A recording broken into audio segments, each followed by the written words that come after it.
Do you want to break through to the next level in your business? The secret lies in mastering your subconscious mind. That's what we're diving into in this episode of Talk Commerce, brought to you by Content Basis' new Shopify blog beta program. Our guest, Karim Boktor, is a leadership and business hypnotherapist who helps entrepreneurs get their own way by rewiring their subconscious. Karim shares fascinating insights in how the 5 key emotions of anger, sadness, fear, hurt, and guilt hold us back as leaders. You'll discover why leading with anger is counterproductive, how to push past the fear of change, and practical tips to recognize the limiting behaviors sabotaging your success. Join us as Karim Boktor reveals how to harness the power of your subconscious mind. Let's make it happen. Welcome to Talk Commerce, the podcast where we unpack the world of e-commerce and online marketing. I'm Brent Peterson, and each week we bring you the latest insights and strategies to help your business thrive online. Talk Commerce is produced and supported by ContentBasis.io. This podcast is my creative outlet and has been going now for 3 years. We are approaching 1,000 downloads every week and growing. If you are new to this podcast, give it a listen or check out the fantastic content on our website. From exploring effective marketing tactics to dissecting the trends shaping the digital marketplace, we've got you covered. And we're here to guide you through the ever-evolving landscape of e-commerce. But we're not just here to talk, we're here to engage. Got thoughts, questions, or you want to hear a really funny joke? I'd love to hear from you. Email me at brent@talkcommerce.com and let's keep the conversation going. Ready to boost your online presence? Tune in and stay ahead of the curve with Talk Commerce. Don't forget to subscribe for the full experience and share your feedback. You're listening to Talk Commerce. Subscribe and download at talk-commerce.com.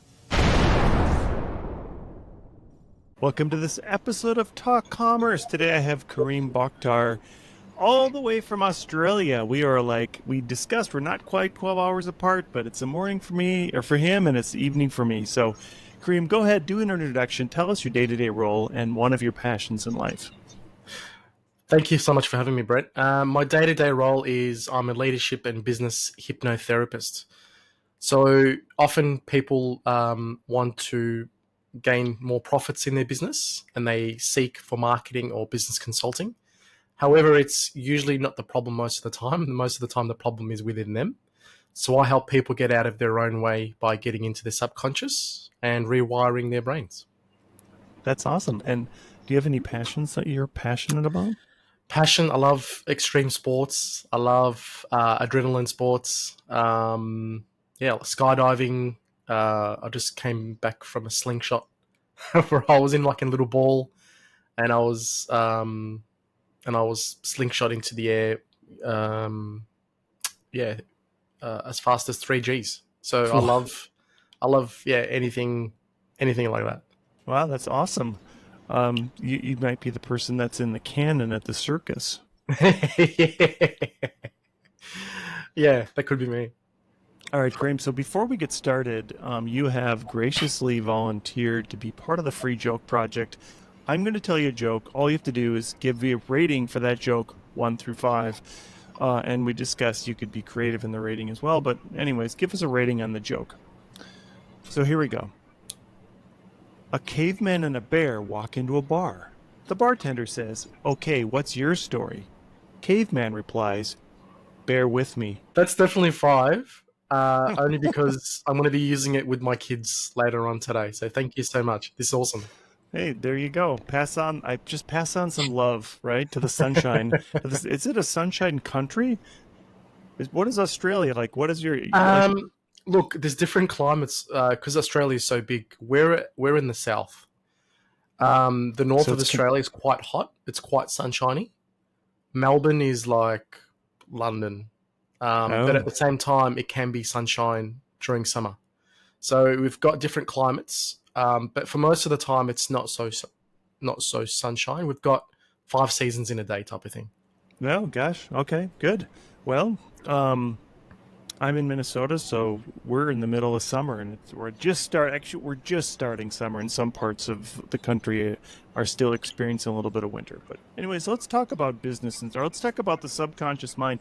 In fact, I remember having this interview seven or eight times already with you. So I think that some of your subconsciousness is really working. But tell us, I think in our green room, you talked a little bit about the importance in business and some of these things and some of these thinkings. Tell us kind of the background of where you came from and why you're doing what you're doing now.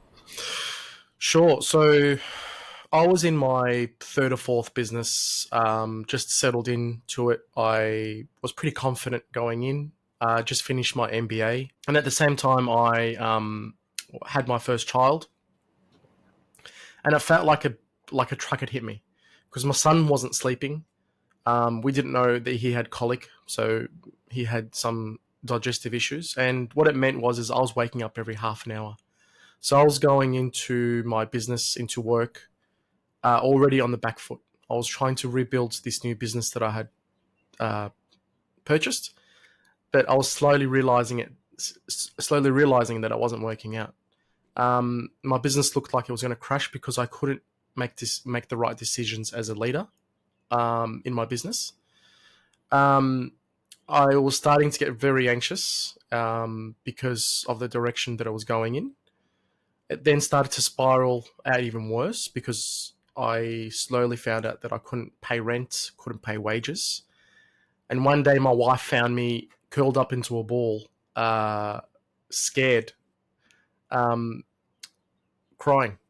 And there was nothing, I felt like I was trapped. I had just finished my MBA, so there was nothing really in my MBA manual to tell me to go here, to go there, or to help. I had hired the best marketers, the best business coaches, the best marketers, the best counselors. Nothing was really working. So I then took it upon my own sort of, just took it upon myself just to really go out and find what else there was. So I came across all these other human behavioral type of courses that I could learn. And as soon as I finished those, my business started to increase. And I was like, what the hell? Like, why didn't anyone else tell me this? Why wasn't this taught in schools? So I sold the business because it was doing well. And then I went back all in on human behavior. And I wanted to see what else didn't I know that I need to know. So a lot of people don't understand people don't know what they don't know. 80 to 90% of what we do in our decisions and our behavior is supported by our subconscious mind. So when people want to make decisions or they're wanting to make, most of the time these decisions can make or break the business.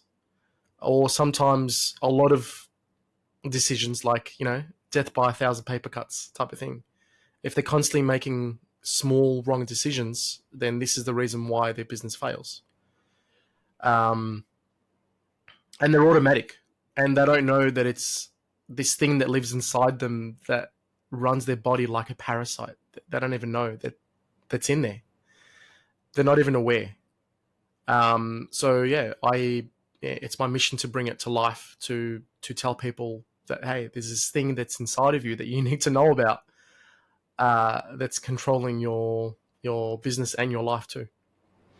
Yeah, that's super interesting. I'm part of this group called Entrepreneurs Organization, and I think before I was introduced to the group, I did everything on my own, and I was probably in the same place you were at in past iterations of my life, and it took me a while to realize that not only that I can help myself by working with others, but also that there are these different aspects of our lives that we need to balance out to make our lives somewhat livable, let's just say. And a question, I guess, as an entrepreneur, do you find it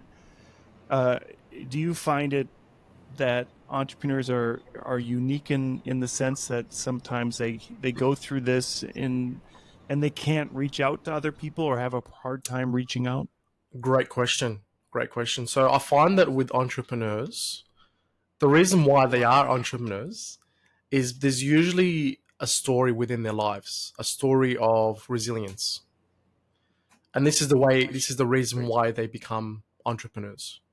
They've got this grit, they've got this, this fearless mentality, and they just go for it because of this story that they've had. But it's also the same reason why they get stuck. And they want to do it alone. They've said that, well, I've come all this way and it's worked for me. I'm going to continue doing it alone. And this is where a lot of businesses become undone. Because once upon a time, it did work for them, but they can't, like they're stuck in first gear. So if their business was like a Ferrari, they're maxing out first gear for so long that their engine blows. They don't know how to get into second, third, or fourth gear, so they can, get into space type of thing. But this is what I find. Yeah, that's interesting. So how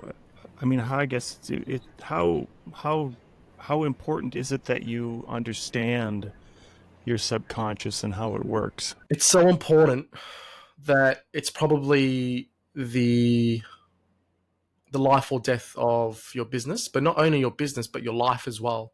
So your subconscious doesn't know, okay, well, this is business. So, I'm going to be a different person in business. It's also your life as well. So the subconscious is so important that you're pretty much going into business blind, or you're pretty much going into close to blind, because everything else that you're not aware of sits below the subconscious. So so as an example, right, and I love using this example, you can drive into work half asleep. You can drive into work hungover, right? And you would get to the car park once you've driven there, and you'll probably think to yourself, I don't even remember driving here. And if you think about it, managing through traffic lights, pressing the brakes, pressing the accelerator, weaving in and out of traffic, it's a pretty dangerous thing to do without even knowing that you've done it. So if you weren't driving you, then who was? Right? It's your subconscious. Your subconscious has its highest directive into keeping you safe. So it knows that by any means necessary, get you to work, and you don't even have to think about it. You can think about last night's dinner. You can think about having a laugh with the boys, or about the bear and the caveman joke, right? Anything other than actually driving, and it will get you there. And this is the same thing with our behaviors as well. So we're making all these automatic behaviors, and then we look up and half our staff is gone, as an example. And we wonder why they're gone. Or we wonder why, our business isn't performing. And we blame it on the universe. We blame it on the world. We blame, and we say that it was bad luck. So this is why it's so important, is that there's this whole other sea that is controlling 80 to 90% of your life, that lives in your subconscious. Yeah, I mean, I think you brought up some great points, and I think one of the main ones is sometimes it's hard for people in general, but I think especially entrepreneurs, not only to reach out for help, but to admit that they have a weakness or a vulnerability, or as now what we're saying, transparency in our emotions, right? I think that's in our EO speak, we like to say that instead. I did a little research. I looked at your website. You have, and you don't have to give them all away, but one of your things is breaking. You have 5 key emotions that's holding you back. Can you talk a little bit about that? Yeah. So in life, without us even knowing, we base all our decisions based on our emotions, and we don't even know. It's just automatic behavior. The 5 key emotions that hold us back in life, we can put them into 5 buckets: anger, sadness, fear, hurt, and guilt.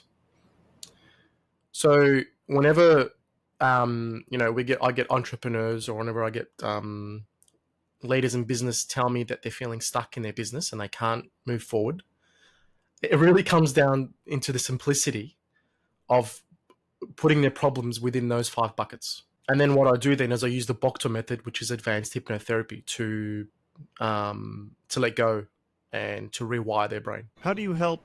How do you help entrepreneurs come get over the excuses they make? And I'll give an example. You said that the Ferrari isn't, you're going to run out of RPMs, and they say, well, I drive a Tesla. Well, they'll say, then you say, well, you're on autopilot trying to get to work, and they'll say, yes, of course, I just have my car drive me to work. I'm illustrating the fact that everybody has an excuse about everything, right? Mm. How do you, I think there's a point in which people have to face the reality, and it sounds like you kind of hit it because you hit it because it was affecting everything around you, including your physical self. Sometimes it doesn't go. Sometimes that only affects your mental self, which isn't as evident to other people, even yourself, if it's not completely overwhelming you. How do you help people through that? I used to be the type that wanted to help everyone, and now I only help the people that want to help themselves, because I realized that I couldn't help everyone, and not everyone wanted to be helped, and they would use excuses because they found that their problem, essentially people that had excuses and they wanted to keep their excuse, are people that found people that were comfortable in their comfortable in their problem, and I just let them be. So if they want to keep their excuse and keep their problem, it's not for me to trick them into thinking otherwise, or trying to convince them of, why don't you have a look at this perspective or that perspective. I only work with people who actually want this new direction and that are willing to do whatever it takes. People that have excuses are too comfortable. Basically, what they feel is that there are more benefits to where they are doing what they're doing than there are more downsides. That's total sense. Yeah. So earlier you alluded to kind of how getting through some of the anxiety you were having helped you in your business. How do you help others? How do you coach people to get to let them know how this fits into their business? Well, how you do one thing, you do all. So with me, I had anxiety, right? As an example. I also had ADHD, probably. I had dyslexia. I had depression, because it all came within a bundle type of thing, for me anyway. And just because I had, as an example, anxiety at home, it doesn't know whether it's business or home life. So it always extends into everything else. So as an example, I was going into work fairly anxious, and I couldn't lead my business and make perfect business decisions because I was fairly anxious. My mind was really racy, and I couldn't make the best decision for my business. I couldn't lead as a person. So the application in business is far. We spend most of our lives in our business, especially as entrepreneurs. So if you're an anxious person, say 80% of the day, you're gonna find that a lot of the times, wherever you spend it, it's gonna be affected by your anxiety, and not just anxiety. It could be you being frustrated, you being triggered by anger. So or it's just fear. Maybe sometimes you can't speak to your staff, or you can't keep your boundaries. This doesn't just affect life. This is a business problem. Earlier we we discussed the five emotions, and I'll share mine. Mine was in my previous business was frustration that came across as frustration, and I think it created a lot of tension in the business. And I think that I went through this book called Emotional EQ 2.0, and we did a Yeah. retreat as a group, and we Yeah. went through the whole book and blah blah blah, and it Hmm. did give me some realization to really to look at what my emotions were doing to me in a business setting. And in the same sense, if you look at some of our leaders in the world, anger is often seen as a way of being a leader, but I Yes. think it's counterproductive all the time. How do you Yes. respond to that when somebody says as a leader you should have this? I mean, like, you can't. You should that anger should be seen as throwing stuff against the wall, and no, that's just the way he is. Great question. And I often get this objection a lot of the times when I ask a client, they're like, Karim, I'm just so frustrated all the time.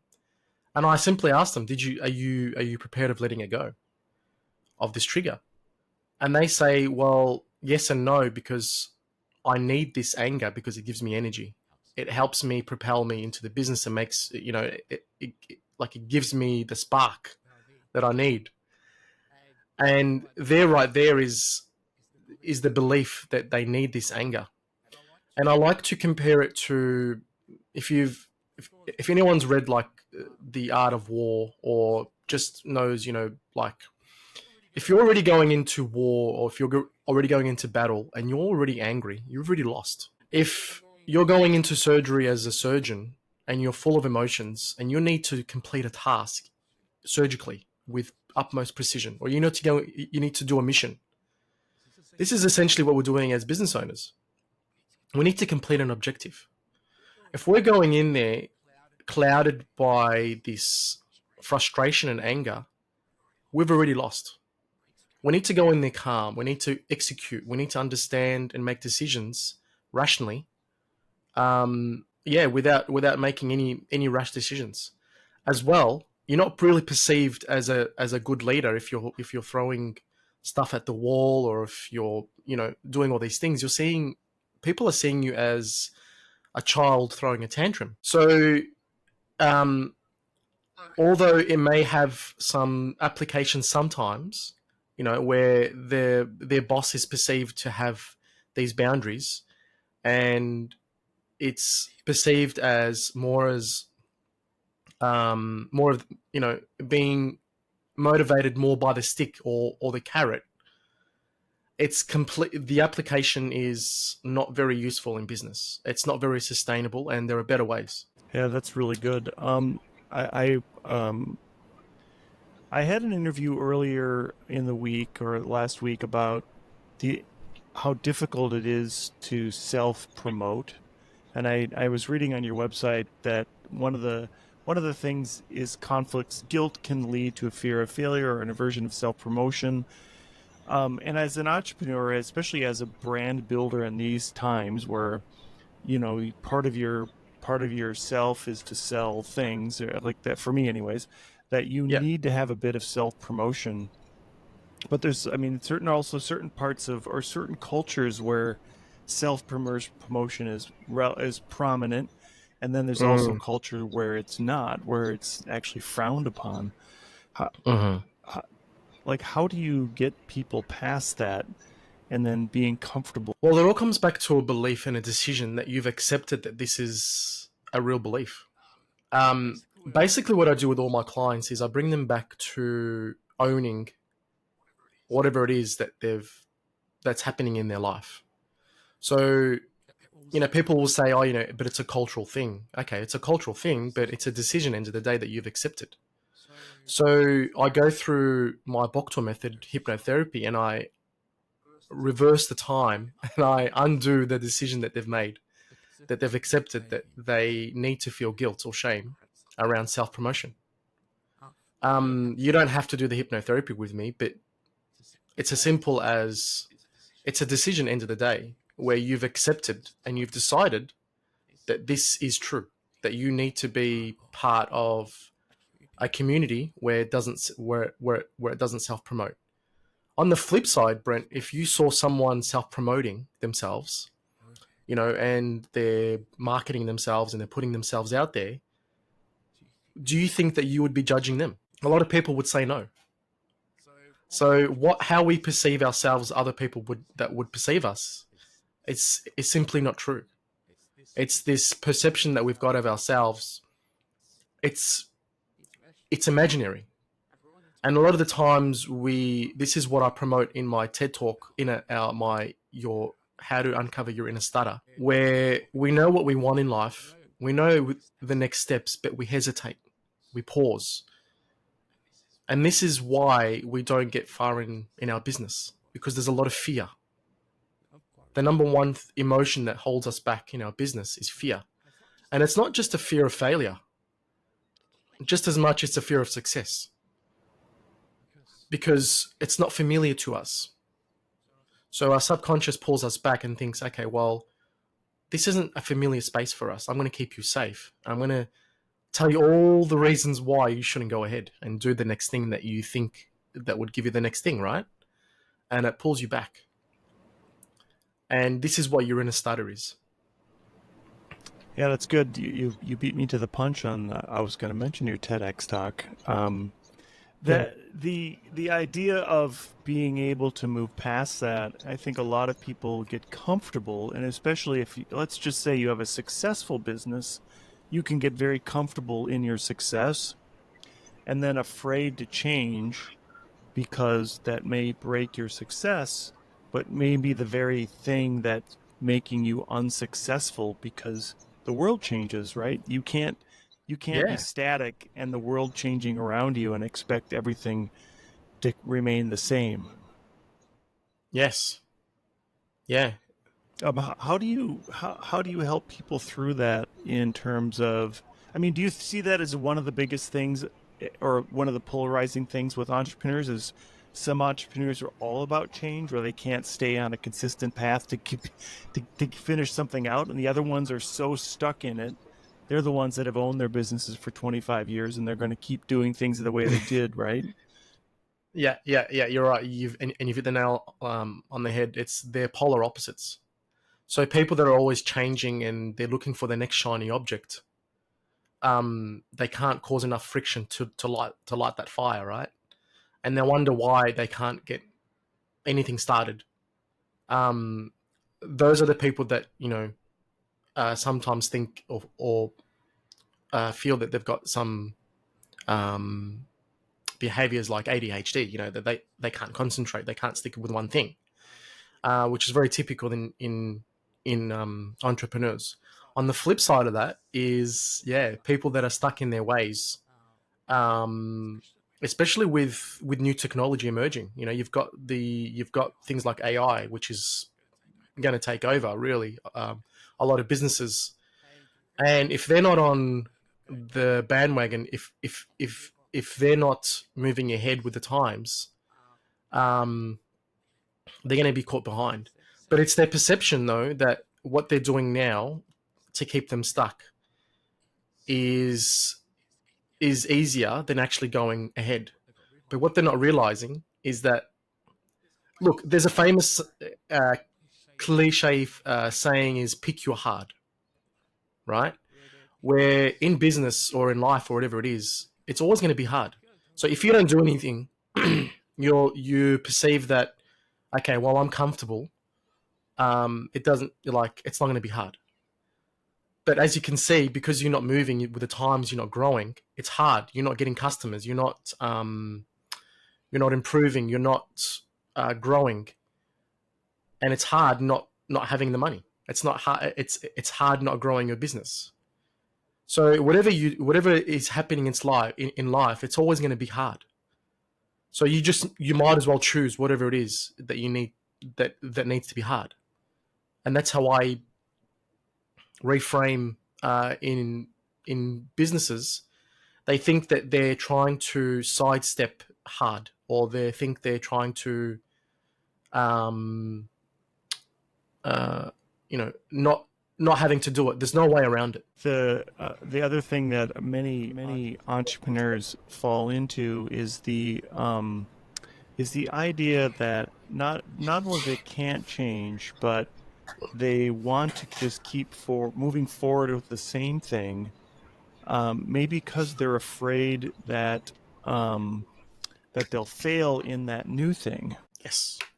Um, Switching back, I just want to come back to the TEDx talk. Like, maybe tell us a little bit of why they invited you to do that. I mean, TEDx is all about sharing new ideas.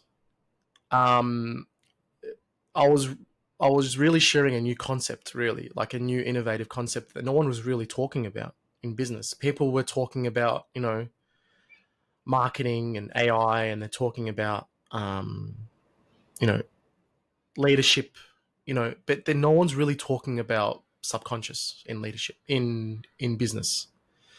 And because of my own story and what I've been able to overcome, they're like, oh wow, this person's actually, walking walking the walk and talking the talk, pardon the pun.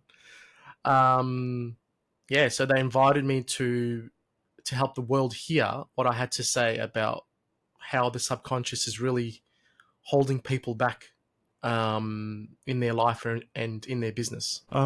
Tell me a little bit about the differences between timeline therapy and hypnotherapy. So I am a master practitioner in timeline therapy as well as NLP, Demartini method. So I learned all those things, right, when I was learning it.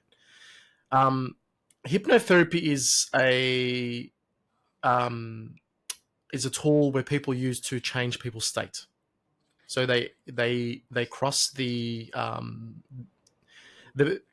cross the critical faculty, where people think, okay, well, this is the reason why I can't do this, right? So hypnotherapy crosses that, and they get into you. It's a tool to be able to let go of people's whatever it is, right? They can. It's very open to what like hypnotherapy is used for.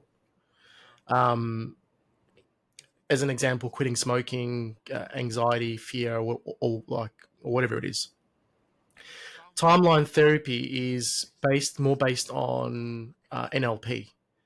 It puts you into a light state, and it helps you let go of of your past negative emotions. So it's a really cool tool. When I first started using, when I earlier on, like in my career, I used timeline therapy for a lot of things. It's really, really powerful. I worked with the person who invented it, which is Dr. Tad James.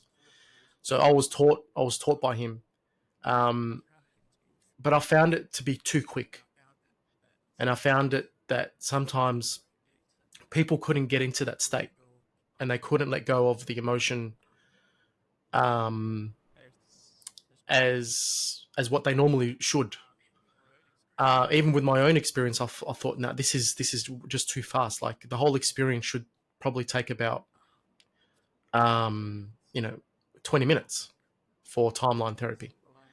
But I found it to be too fast. So what I did is I merged everything that I'd learned together.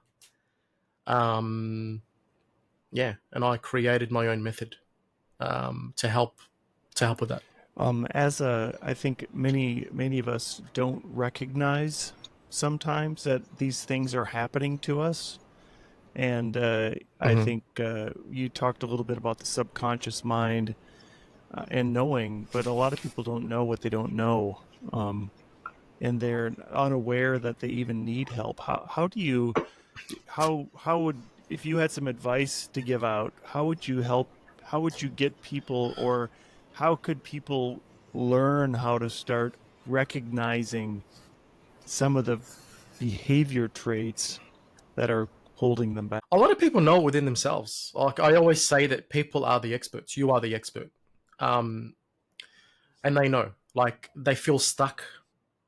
They feel like, they're waking up doing the same old thing, in Groundhog Day.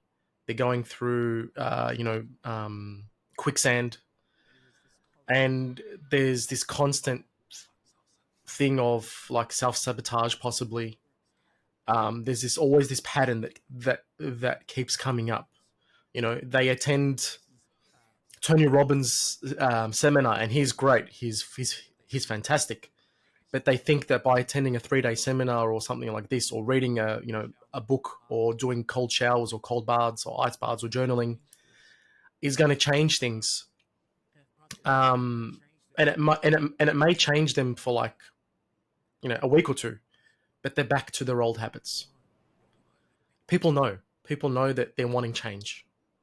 Or if they don't know, people are telling them, hey, like, just stop doing this behavior, or your staff are leaving you because you're just awful to be around, or you need better leadership management. You need like, you really need to stick up for yourself. You really need to hold your boundaries or protect your boundaries. People know, but they just don't know where to look, because they don't know that this thing exists. That's good. Karim, we have a few minutes left still here. If you had a crystal ball to look out over this next couple of quarters in business, how would you tell somebody to reach out, or to change their life in a meaningful way, or in a small way that would have some impact? What I would tell them to do is that they've possibly got a blind spot. And if you were your own mentor, or if you were looking at yourself like you're an outdated program, and you looked through your coding in yourself, where would the bugs be? So if you were to have a look, and you're seeing yourself like a mirror, and you're having a look at your life through the outside, where would be the things that you need to improve? And sometimes it's a really humbling moment, because we have to accept and swallow a big pill, because it's hard to accept that we are the reason. But it's the most powerful thing that we can do as entrepreneurs, is accepting responsibility for where we are at today, and understanding your behavior. So if you were to put if you were to have a number from 1 to 5, and you were to tell me how you did this behavior from 1 to 5, what would it look like? So as an example, someone who's frustrated, number 1 would be, okay, so someone needs to speak to me in a certain tone, right? Step number 2, it would be, they would keep arguing the point, whatever it is. Step number 3 is, whatever it is. And you've got 5 steps of how you actually do this behavior. And then you would break down this behavior and think, okay, this tone, who does this tone remind me of?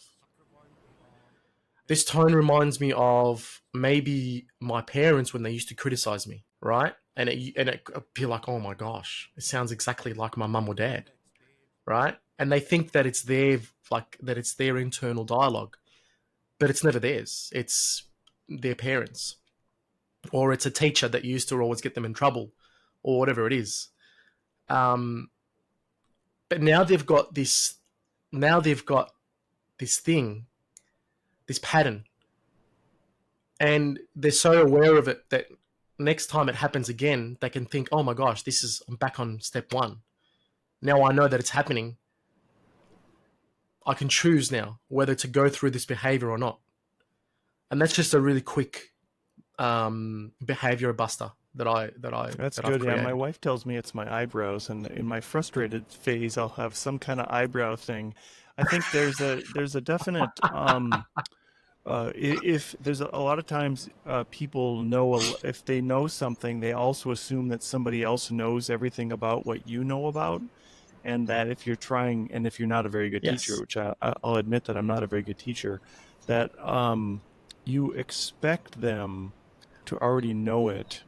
And for me, I think that's where my frustration trigger comes. And I haven't been able to mask my eyebrows yet, because now my whole family knows it. But But I will say that the first step is being aware about it, because I think a lot of people just go through it and maybe their partner Yes. never tells them. But having that accountability Yeah, or yeah, transparency, and then also receiving it, like how I think, yeah, how yeah, important and it also is that receiving it. Yep. you listen and then receive it and then work on it a little bit. Like the other one for my wife is me leaving the cupboard doors open in the kitchen all the time. And at some point, I mean, it's such a small thing, but if you keep doing that in over 20 or 30 years, it really becomes a point in which it could ruin a relationship. Yeah, yeah, it could, but it's funny because it's both sides. So yes, you will take responsibility on keeping the cupboard doors open, but then she would look at herself. I mean, this is what I would do if I was coaching. I would ask her to look within herself and think to herself, okay, why does keeping a door open annoy you so much as well at the same time? It's just a cupboard door, really. And that would be a trigger for her. And then possibly she'll tell me and say, well, I was in trouble growing up for keeping the door open too. Yeah, it's good. Right? So, yeah, so it's carried forward and then she'll be like, oh my gosh. So they are light bulb moments for both people. Relationships, whether it's in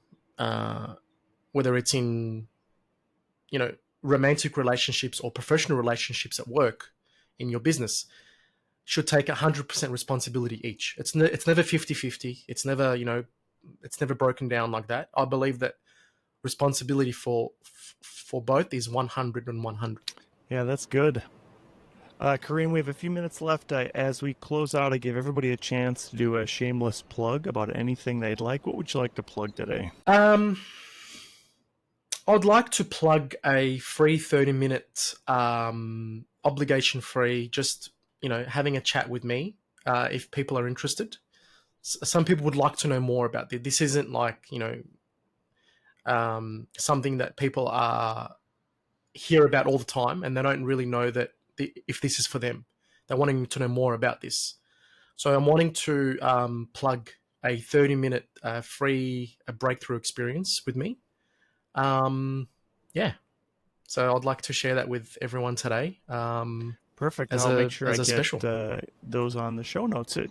Tell us, for the listeners, tell us how they can get a hold of you. I'm everywhere. KarimBoktor.com. I'm on LinkedIn. I'm on Facebook. I'm on Instagram. Yeah, I've put a lot of effort into getting myself out there, getting my message out there, because I know that a lot of people are wanting different things now. They're looking for alternative solutions. So I've made the effort of putting myself out there a lot more. That's great, Karim. So, yeah. Boktor.